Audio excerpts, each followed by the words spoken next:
चलिया। चलिया के सर पर सुनहरे बालों की एक लंबी चोटी थी जो सूरज की किरणों की तरह चमकती थी। गांव वाले उसे प्यार से सुनहरी चोटी वाली चलिया कहते थे। मगर चलिया के माँ बाप बहुत गरीब थे और उनके पास बस एक छोटा सा खेत और एक बूढ़ा घोड़ा था। एक दिन जंगल में लकड़ियां लेने गई तो उसे एक अजीब सी आवाज आई, ऐ सुनहरी चोटी वाली, मेरी मदद करो। चलिया ने देखा तो एक छोटा सा परिंदा जाल में फंसा रो रहा था। परिंदे के पर नीले और चांदी के रंग के थे और उसकी आंखें मोतियों की तरह चमक रही थी। चलिया ने फौरन जाल काट दिया। परिंदा उड़ा, आसमान में 3 चक्कर लगाए और फिर चलिया के कंधे पर बैठ गया। मैं कोई आम परिंदा नहीं, मैं परियों की बादशाह का शहजादा हूँ। मेरा नाम है नीलमपर। तुमने मेरी जान बचाई, अब बोलो तुम्हें क्या चाहिए। चलिया शर्माते हुए बोली, बस मेरे माँ बाप खुश रहे, घर में कभी रिस्क की कमी ना हो। नीलमपर ने हंसा और बोला, अच्छी बात है, मगर तुम्हारी सुनहरी चोटी ये तो जादुई है।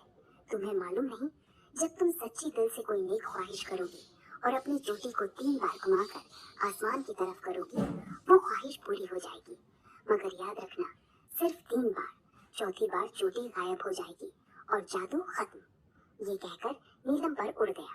चलिया घर आई, माँ बीमार थी, बाप परेशान। चलिया ने चोटी को 3 बार घुमाया और दुआ मांगी, ऐ अल्लाह, मेरी माँ को शिफा दे दे। अचानक कमरे में रोशनी फैल गई, माँ उठ कर बैठ गई, बिल्कुल तंदुरुस्त। दूसरी बार जब घर में दाना खत्म हो गया, चलिया ने दूसरी ख्वाहिश मांगी। घर सोने चांदी और अनाज से भर गया। गांव वाले हैरान रह गए। तीसरी बार सब कुछ अच्छा चल रहा था, मगर एक दिन गांव में बड़ा हादसा हुआ। एक जालिम डायन जंगल में रहती थी। उसने सुना कि चलिया के पास जादुई चोटी है। वो रात को आई, चलिया को अगवा कर लिया और उसे अपने गार में बंद कर दिया। डायन बोली, अपनी चोटी मुझे दे दो, वरना तुम्हें पत्थर की मूर्ति बना दूंगी। चलिया रोने लगी। उसके पास बस आखिरी एक ख्वाहिश बाकी थी। वो सोचने लगी, अगर मैं चोटी बचाऊंगी तो डायन मुझे मार देगी, अगर दे दूंगी तो मेरा जादू हमेशा के लिए खत्म। अचानक उसे नीलमपर की बात याद आई। उसने आंसू पोंछे, गहरी सांस ली, चोटी को 3 बार घुमाया और जोर से पुकारी, मेरी आखिरी ख्वाहिश, ये डायन नेक बन जाए, उसी का दिल नरम हो जाए और वो कभी किसी को दुख न दे। अचानक गार में तेज रोशनी हुई। डायन चीखी, उसका काला जिस्म पिघलने लगा और चंद लम्हों में वो एक खूबसूरत बूढ़ी औरत बन गई।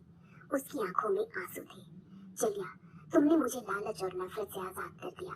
मैं 100 साल से इस जादू में कैद थी। डायन ने, जो अब परी बन चुकी थी, चलिया को गले लाया। चलिया की सुनहरी चोटी चमकी और आहिस्ता आहिस्ता गायब हो गई। जादू खत्म हो गया। मगर चलिया मुस्कुराई। उसने कहा, मुझे जादू की जरूरत नहीं, दिल का जादू सबसे बड़ा है।